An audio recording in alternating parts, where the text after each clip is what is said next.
today we're going to review some of what we did in book one and hopefully whet your appetite for Euclid's Elements, book two. Book Previously one in book finished with one. Pythagoras.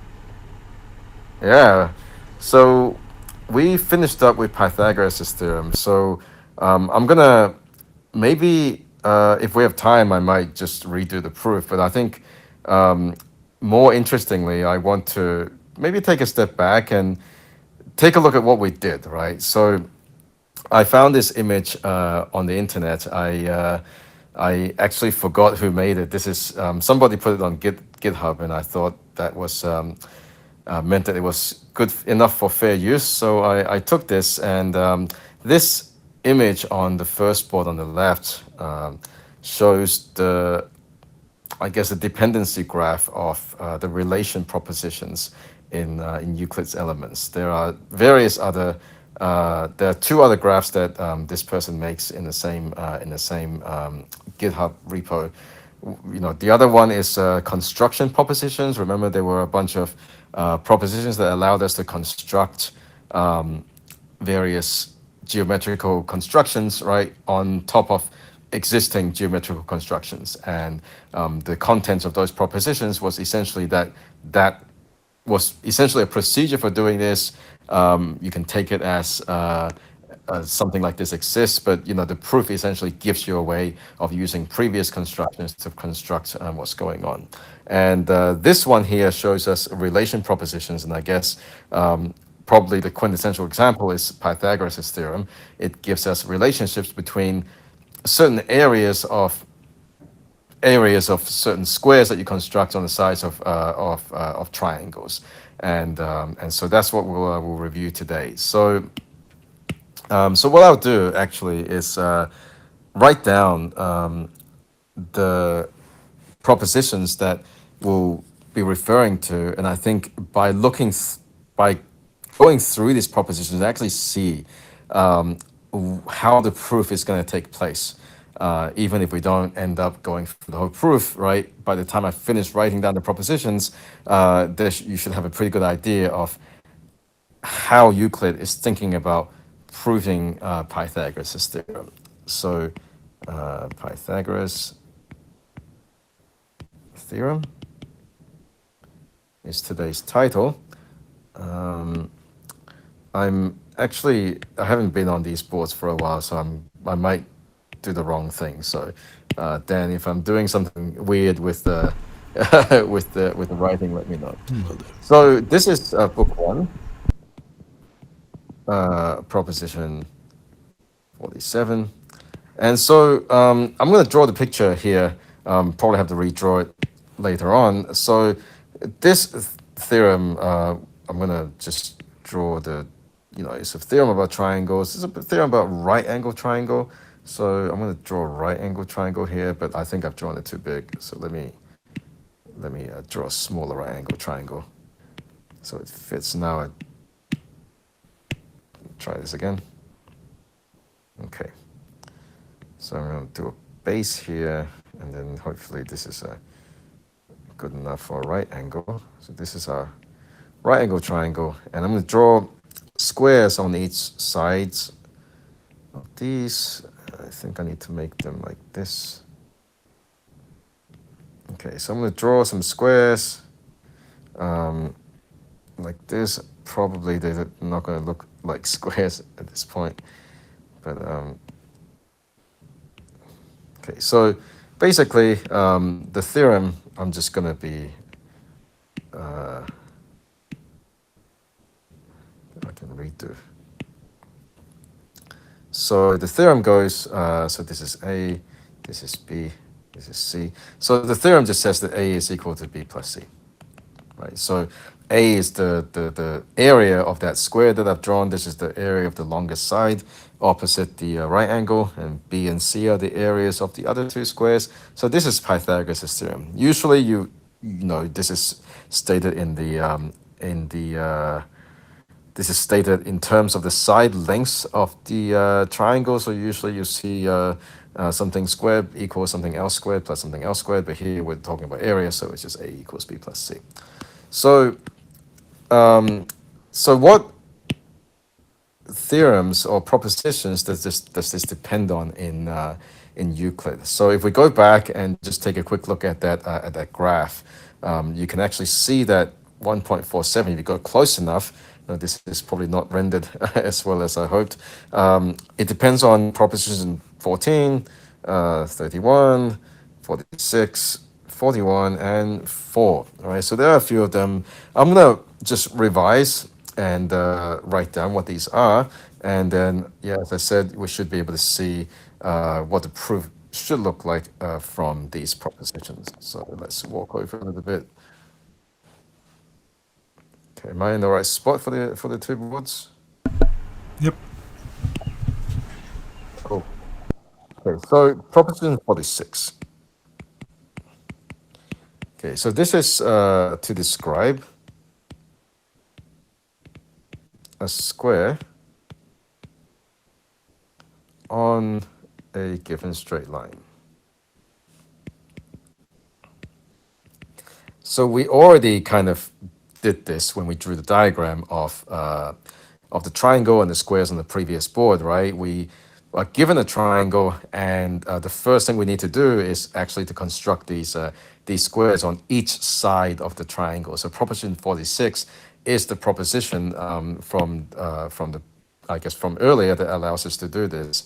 So you're given a side here, and you told that you can construct a square on this side. And it's not the best square, but this is essentially what it says we can do. Right. So these are all the same, and you've got this right angle here. So that's good. The next proposition is 31 that we need. So let's see what it says. So 31 is to draw a straight line parallel to a given straight line through a given point.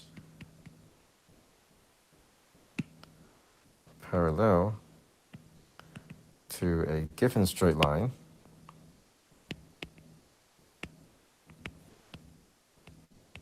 through a given point.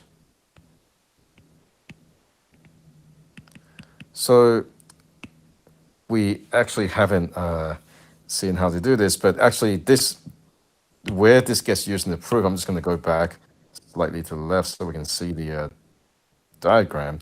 So what actually happens in the proof is the following. There's actually a construction that drops a line. Let's change that through here. That's parallel to some given ones, right? And so this essentially divides A into two parts, probably unequal parts, and the strategy of the proof is to show that the area B is the same as this area, and the area C is the same as this area, right? So this is where proposition 31 gets used, right? It's an essential construction that does the kind of divide and conquer for the proof to work out. So the next one, proposition 14. So proposition 14 is a little bit long to state, but I'll state it in the way that Euclid states it. You need to move back for the orb cam. Oh, yes. Thanks. There we go. Okay, so if two straight lines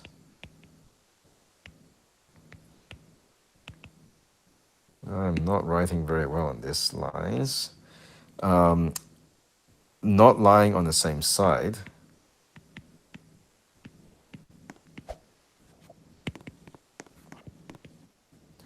and I guess this sentence fragment is meaningless at the moment, but you'll see what this means when I complete it.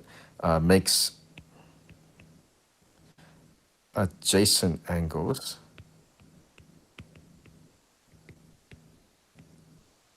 equal to two right angles,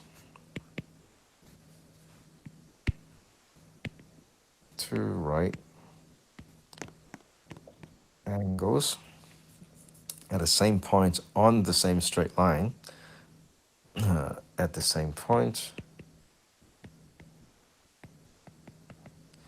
on some straight line.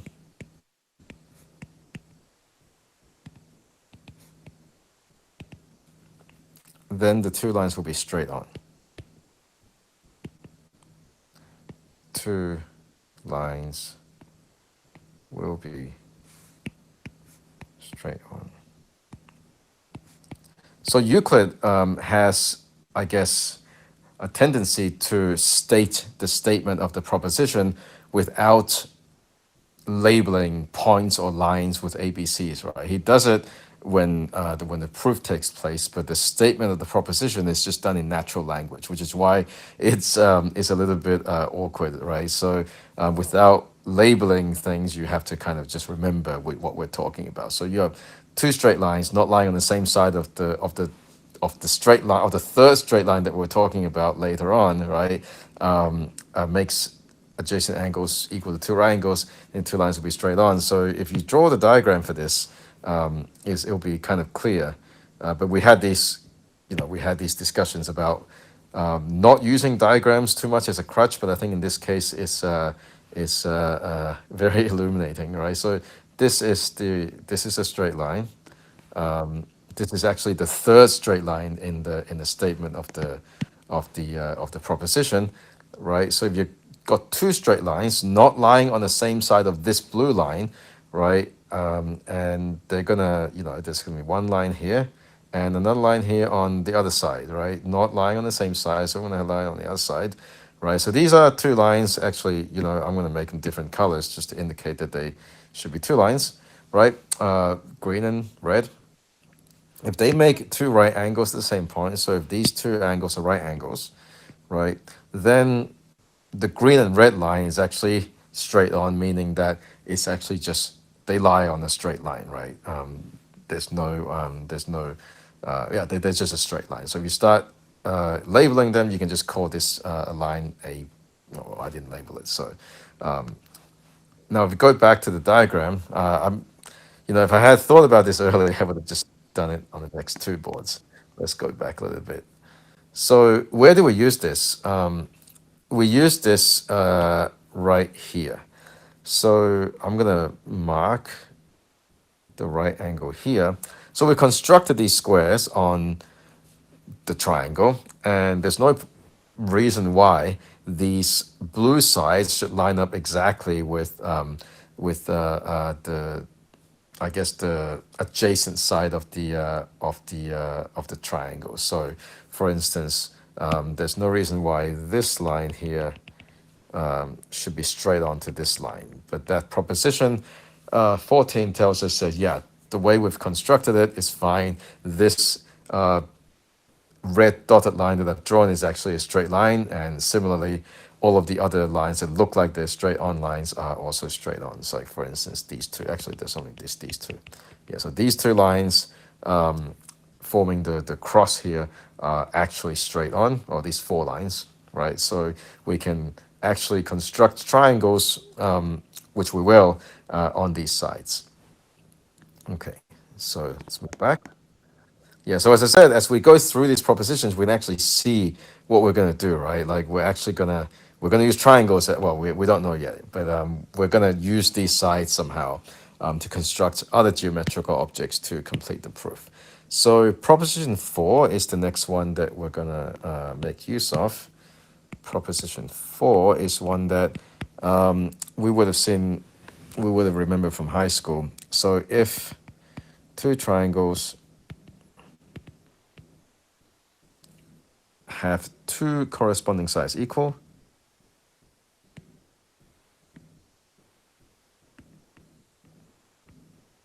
sides equal, and the angle enclosed by these equal sides equal, and have the angle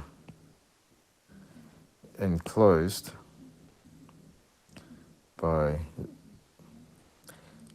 the equal sides equal, then they also have equal bases. Then they also have equal bases.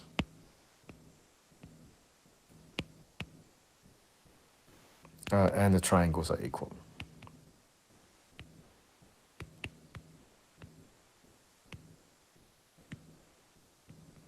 So this is one thing that we touched upon, talked about quite a bit in book one, and this is good to draw attention to it again.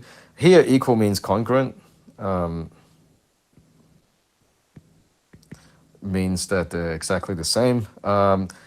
We also have we will use another notion of equality where we talk about equal areas. And in that case, obviously, it's not going to be always the case that two geometrical figures are exactly the same if they have the same area. Even with triangles, this is not true.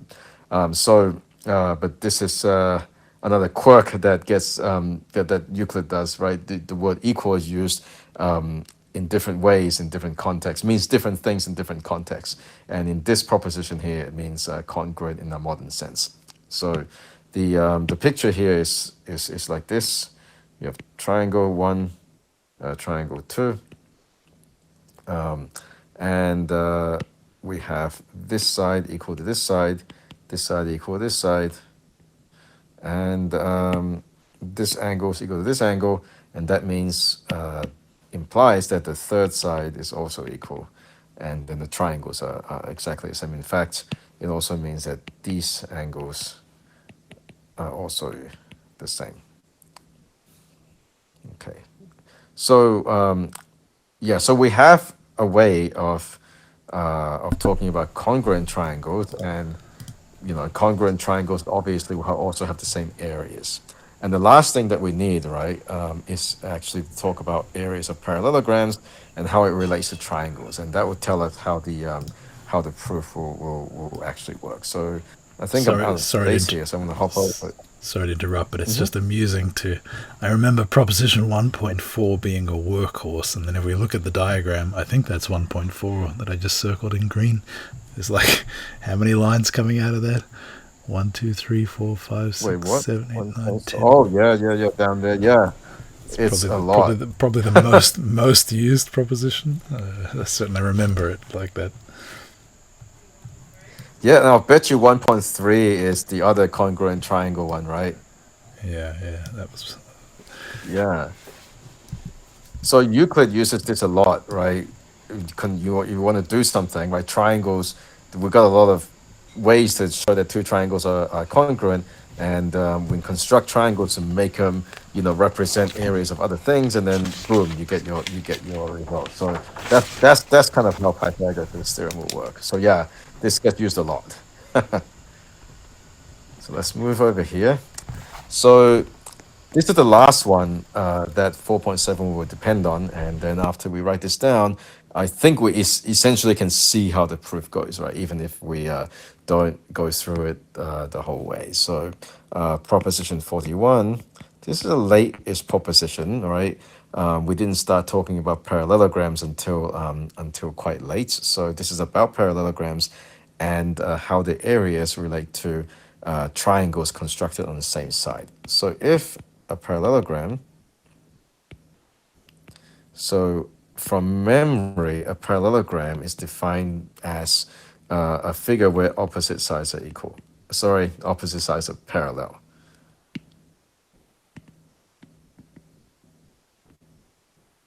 Parallel. Right, has the same base as a triangle.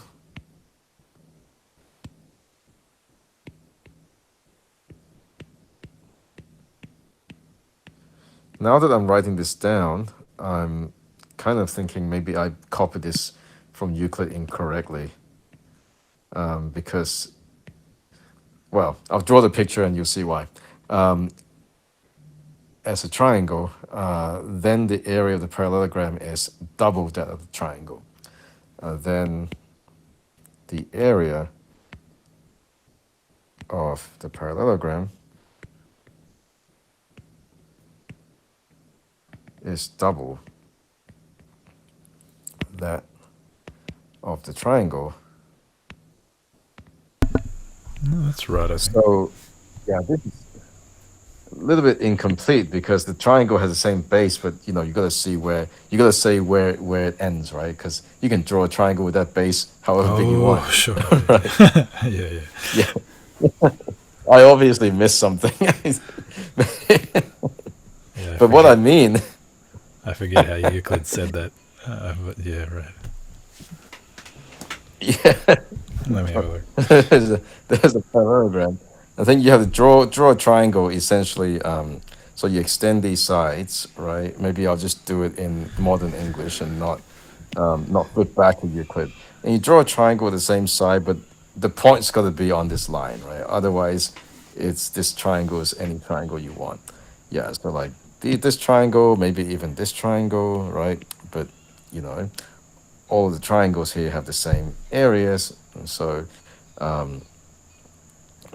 yeah, so yeah, that's essentially what the proposition says, and you can see how we're going to do this.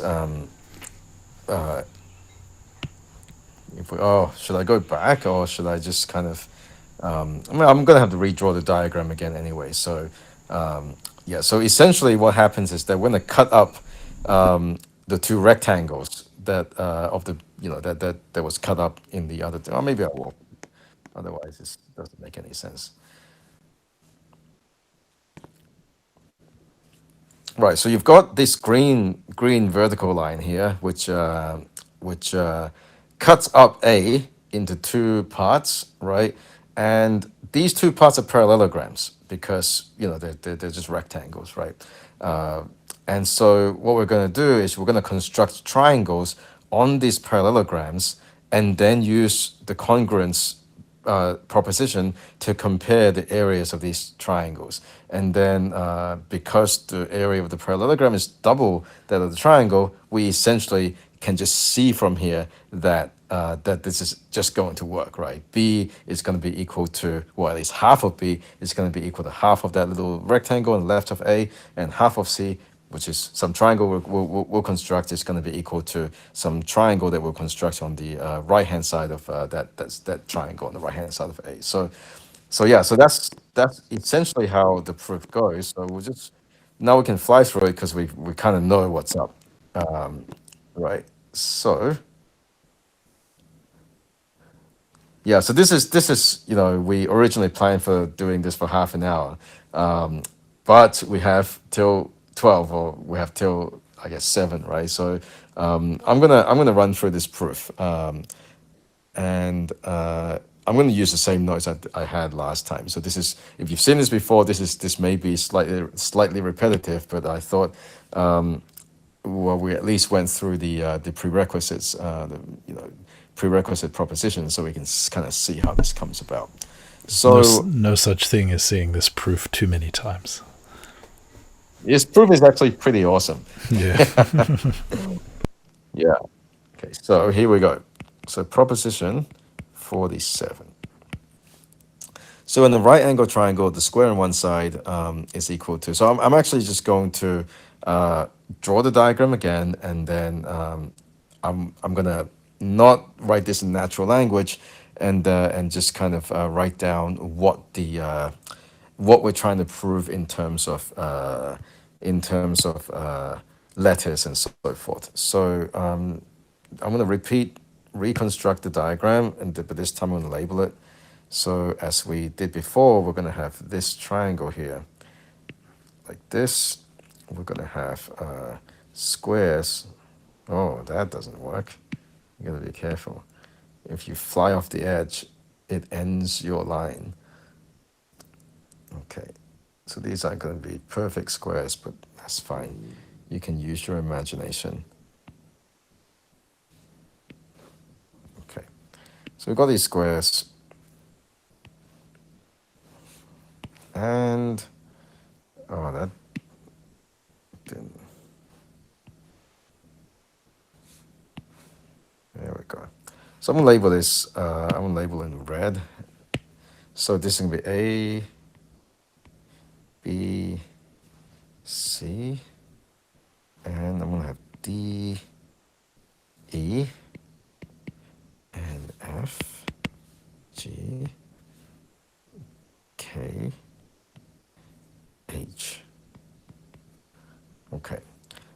Right, that's about right. So, using proposition 3 point, was it, what was it again? Let me just look back. Using proposition 46, right, we're able to construct these squares, right? So, these squares, you know, constructed using proposition 46. So these are squares. I'm not gonna label them as such. We're just gonna understand that they're squares. And the statement of the theorem is that the area. So the proposition is that the area of BCD BCED is equal to the area of ACKH plus the area of ABFG. Okay. So yeah, so that's a statement. The proof begins with a construction, the construction that we've kind of talked about before. So let me just mark this as a right angle so we know what we're talking about. So the first construction we're going to do is we're going to drop a line from A, which is parallel to CE. Right, so we're going to do the following. I really like this undo feature, by the way. It helps me when I make a mistake.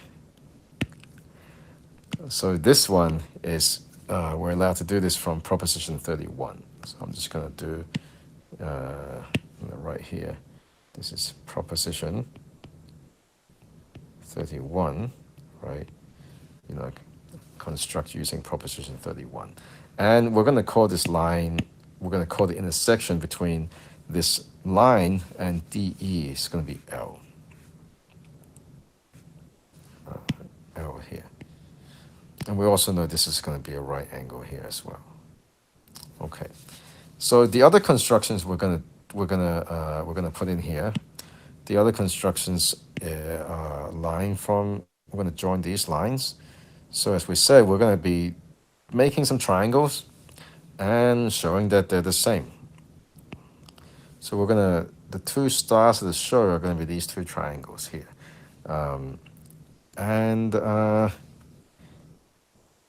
Yeah, so these triangles are FBC and DAB. So yeah, I don't know how to kind of make it clear that these are the ones we're talking about. Yeah, well, I guess it's fine. Okay, so let's move along.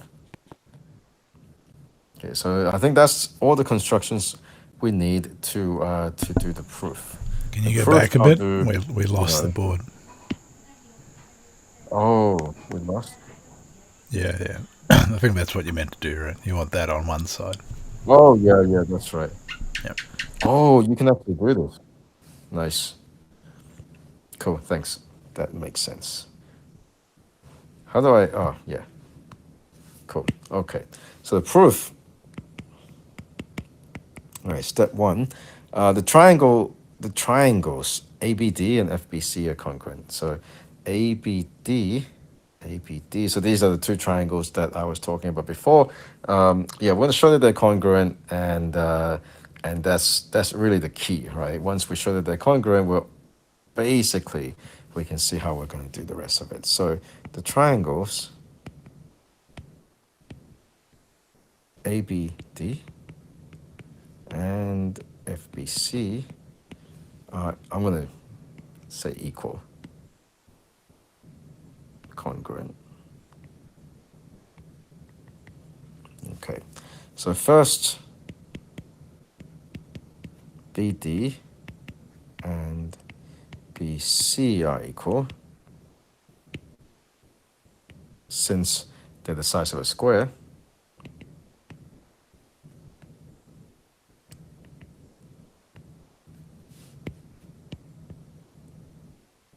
Okay, so BD and BC, let's go back here.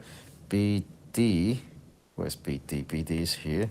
And BC, right? These two are equal, right? So you can see that BC is one side of one of the triangles and BC is one side of the other triangle. So we're just going to use properties of squares to get this to work out for us. So that's one side down. Similarly, BA and BF are equal. BF are equal. Right, BA and BF, we go back to the diagram. BA is here, I use different color, or maybe I'll use, yeah, BF, right, these two. So we've got two sides, and we're going to show that the third angle is equal to use proposition 4. So the angle DBA is equal to the sum of a right angle in ABC. Of a right angle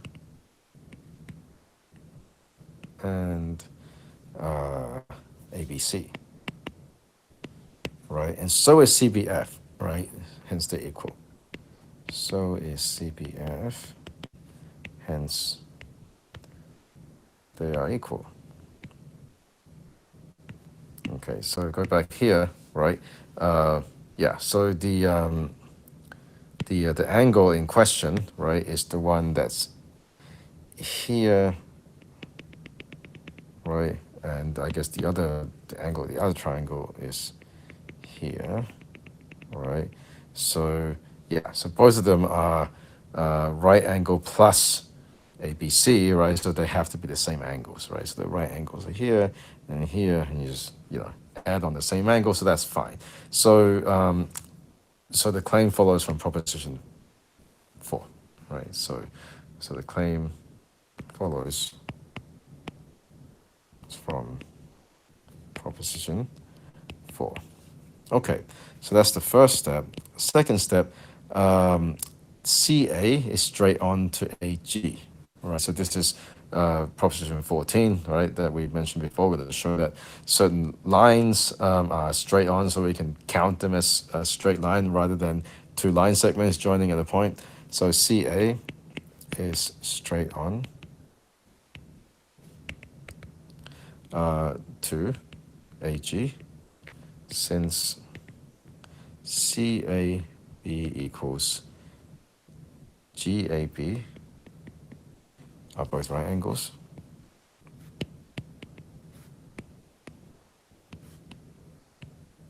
All right, and this uses proposition 14.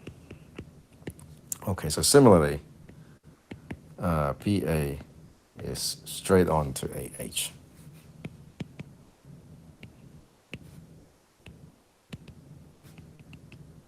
Okay, so let's go back to the diagram and kind of observe, right? CA is here. So basically, it's just what I said before. This, I can just erase these lines after I draw them. So this line here is straight on, and so is this one here. This one is a line as well. So that's really all we want to do there. Okay. So how we're going to use this? I guess we'll see. So it's 3. I'm going to move. So it's 3.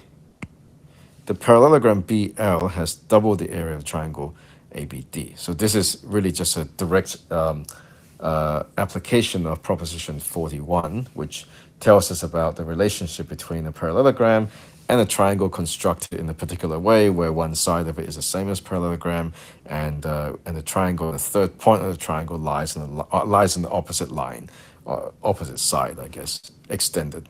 The line extended from the opposite side. So the parallelogram BL has double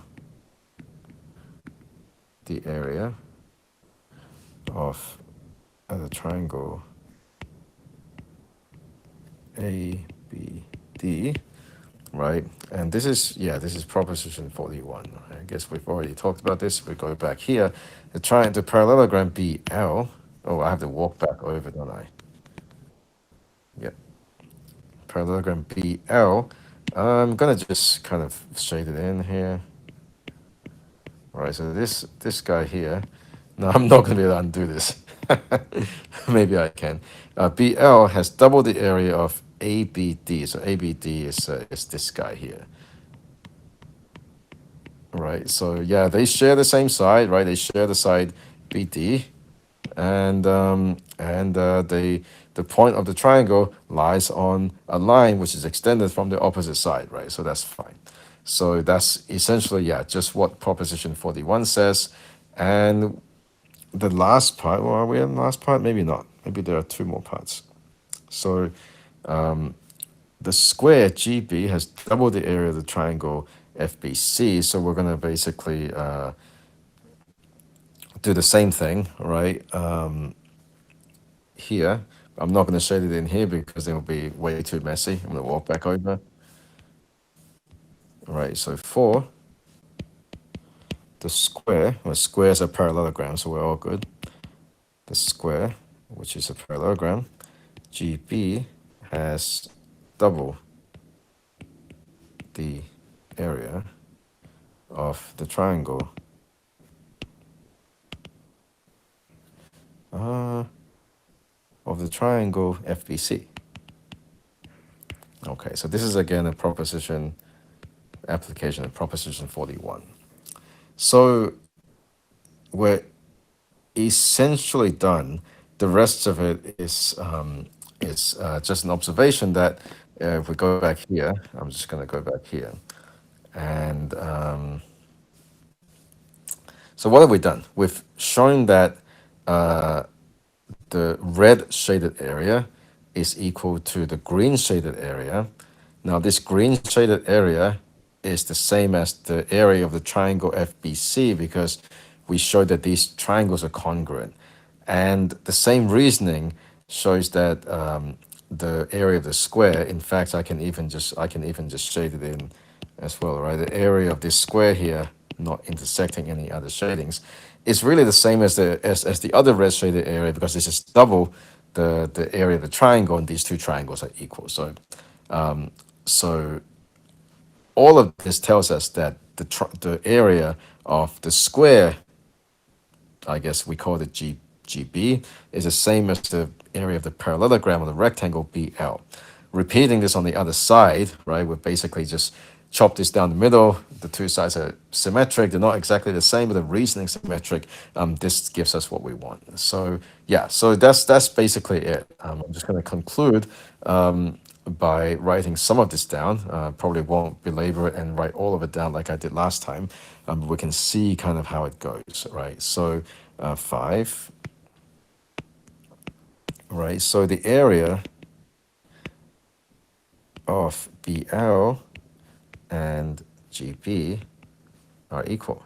Areas of BL are equal. Okay, because since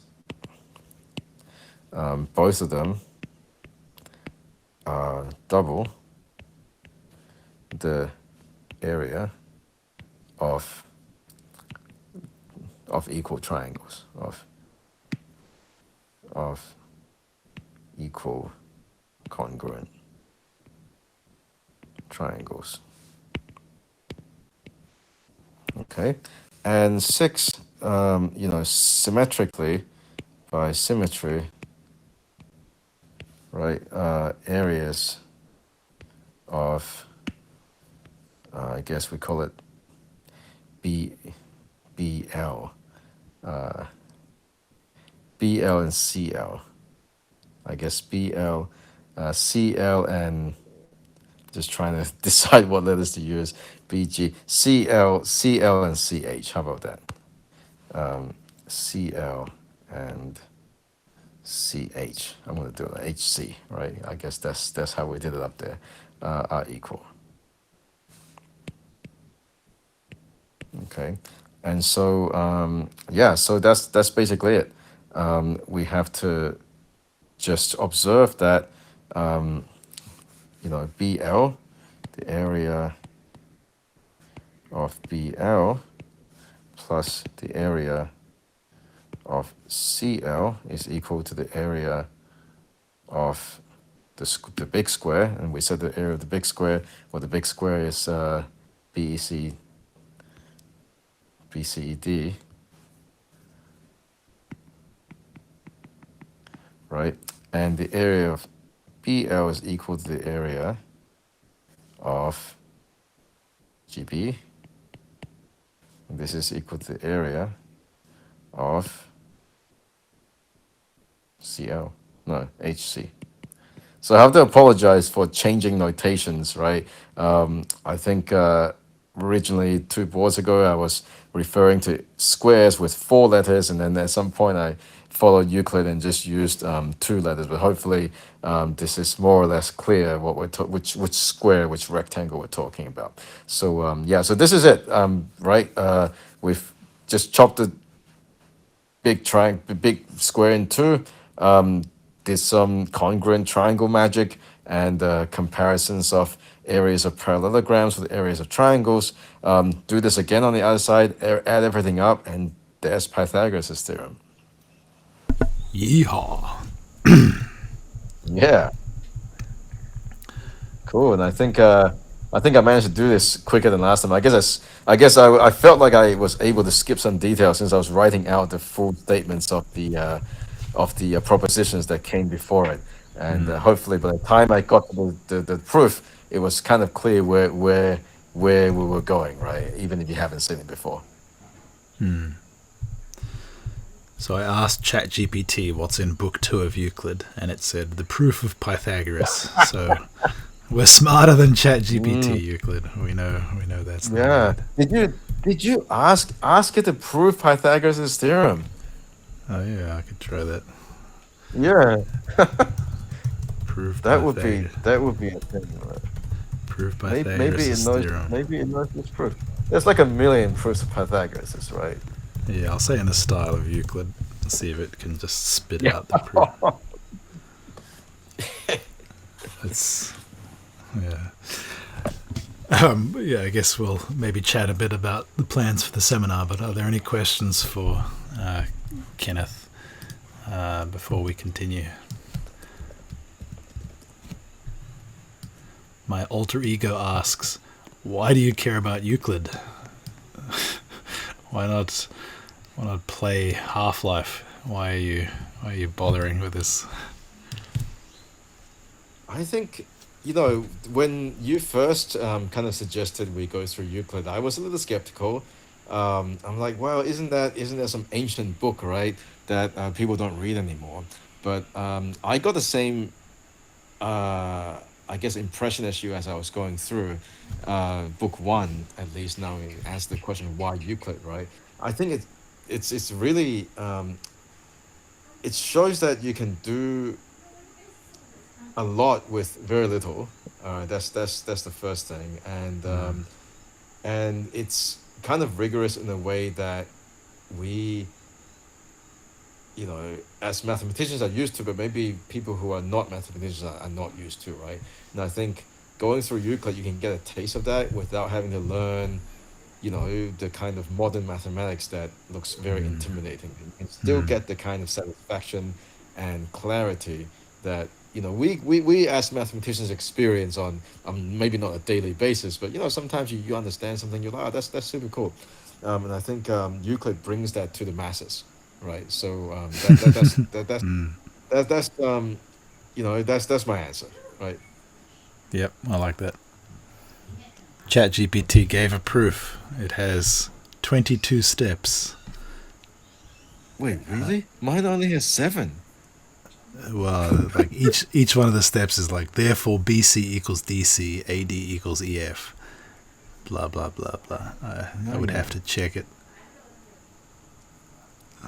It looks like bullshit, I think, but maybe not.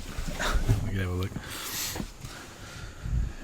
Yeah, I think, Euclid has historical importance. Obviously, it's the place where the wellspring of the axiomatic method, but it's amazing how evergreen it is. Really, I kind of expected when we did this for the first season when we did book one that we'd get through it, but I didn't really expect to fall in love with it. But I, Yeah. yeah, I enjoyed every week doing this and look forward to doing it again. So yeah, so we're going to start with. Are we starting next week already? Yeah, I think we can. So I was just, we were just chatting before this seminar. Book two has 14 propositions, so it's quite a bit shorter than book one. The title is Fundamentals of Geometric Algebra, whatever that means. I mean, certainly not the geometric algebra we were talking about earlier today. There's no Clifford algebras in here. Um, but It's skimming through it, it's correct to call it algebra. It's clearly developing multiplication. Um, Nice, yeah, this will be fun. cool. Yeah, so I think last time we had this scheme where you took the odd numbers and I took the Mhm. even numbers, and I'm happy to do this again. But that means I'll end up with the last one. um, we Uh, can to cons- swap if you want the last one. I don't know if you want the last one. The last one might be the crowning. I Ooh. mean, 14 propositions is probably not that. It's probably the case that each one has its own importance in this case. I don't think we're building towards something monumental like Pythagoras is this time. Yeah, the proofs look longer. They look more Yeah. substantial Mm. than the propositions in book one. I don't know who got to do Pythagoras. I think I got it. This is why I got the notes for this. I'm like, yeah, I can just do this again. Okay. So the other thing I'll say, Dan, last time we were going through this, we were sticking pretty close to what Euclid was, how he stated the theorems and everything else. Um, if the proofs get longer, do you think it may be, maybe more feasible Hmm. to kind of inject some modern kind of notation in there to make it easy to write? Yeah, I think that's fair. I think I felt like I wanted to try out the very original Mm. style at the beginning, but I think now we've got our heads around this, we can do it however feels Yeah, good to us. And awesome. Yeah, I it's mean, today I kept to Euclid style as much as possible. I didn't use any kind of notation that he didn't have. But I think at some point, if we stick to that in book two, if the propositions are getting, I mean, I'm just skimming through, they do look a bit longer. mm, Uh, we want to keep it within half an hour, right? So yeah. yeah, I think that's fair.